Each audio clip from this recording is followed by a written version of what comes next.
माझे नाव दुर्वा जयश्री गणेश हंद्रक आहे। आम्ही इयत्ता 6वी मध्ये शिकतो। आज आम्ही भारत माता ही कविता सादर करणार आहोत।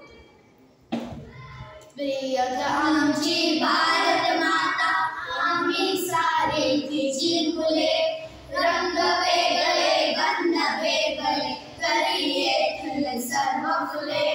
प्रिय आमची भारत माता, आम्ही सारे तिची मुले, रंग वेगळे गंध वेगळे तरी येथील सर्व फुले। प्रिय आम्हाला येथील माती, प्रिय पाणी झुळझुळते, प्रिय पल्लवी डुलणारी शेते, प्रिय वारे सळसळते।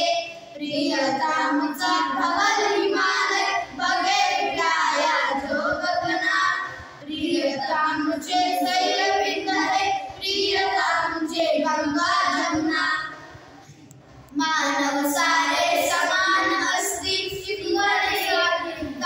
दिली मातेची मुले सद्गुणी, सर्व जगाला प्रिय झाली। प्रियतमची भारत माता, वंदन हारे तिला करू, या मातेची मुले लाडकी।